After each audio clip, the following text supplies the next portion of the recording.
와인은 우리말로는 포도주라고 말하지만 와인과 포도주는 엄연히 다른 의미입니다. 와인은 단독으로 표기할 때 포도를 이용한 과실주를 나타내는 말이지만 과일을 발효한 술을 뜻하기도 합니다. 단적인 예시로 블루베리 와인, 라즈베리 와인, 양파 와인 등 포도를 이용하지 않은 발효주도 와인이란 용어를 사용하곤 하죠. 우리나라도 전라북도 와인의 머로 와인, 1879 기업의 양파 와인 등 과거에 비해 다양한 경쟁력을 갖춘 와인도 속속히 등장하고 있습니다.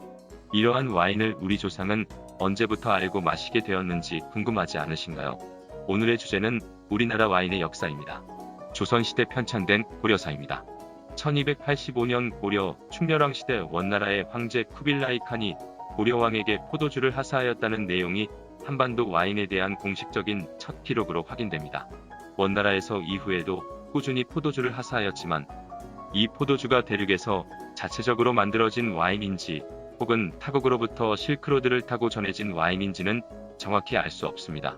1324년 원나라의 과거 시험에 합격한 고려 왕실학자 안축은 현재 위구르가 위치해 있는 투르판 지역의 사람에게 와인을 받고 담례롤 시를 낭송했다는 기록도 존재하며 이색이라는 사람은 국내에서 개최된 연회에서 포도주를 마신 감상평을 시로 읊었다는 기록도 있습니다. 1540년 탁천공 김유가 저술한 요리책인 수은작방에서는 다양한 곡주와 더불어 쌀을 베이스로 포도와 함께 빚어낸 과실주가 등장합니다. 당시 포도가 아닌 머루를 사용하였다는 주장이 첨예하게 대립한 적이 있지만 와인과 가장 유사한 한반도 최초 와인의 등장이라는 점은 변함이 없겠습니다. 1653년 제주도에 표류되어 13년 동안 조선의 억류당에 있었던 네덜란드의 선원 핸드릭 하멜의 표류기에서는 난파 당시 제주도에서 또 한 번 와인에 대한 기록이 나옵니다. 당시 하멜은 이렇게 회고하였습니다. 조선의 진리관은 우리에게 술을 한 잔씩 주었고 죽을 쑤어 우리에게 대접해 주었다.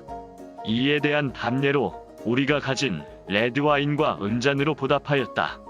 이에 조선의 관원들은 우리에게 우호적인 태도를 보이며 텐트까지 바래다 주었다. 1868년 남영구 분묘 도굴 사건으로 유명한 독일인 상인 오페르트 또한 흥선대원군의 쇄국 정책을 무시하고 레드와인을 비롯한 샴페인 및 양주를 밀반입하였고 조선인들은 독주와 폭음을 즐기고 샴페인과 체리 브랜드, 백포도주와 여러 브랜드를 좋아한다. 다만 적포도주는 떫은 맛 때문에 좋아하지 않았다. 라고 회고하였습니다. 근대화가 이루어지고 1908년 뚝섬 원예 모범장 등에서 다양한 시험 양조를 통해 머루주, 딸기주 등 과실을 이용한 와인 제조에 성공하였고 주류 업자들에게 시험 결과를 통보한 기록도 있습니다.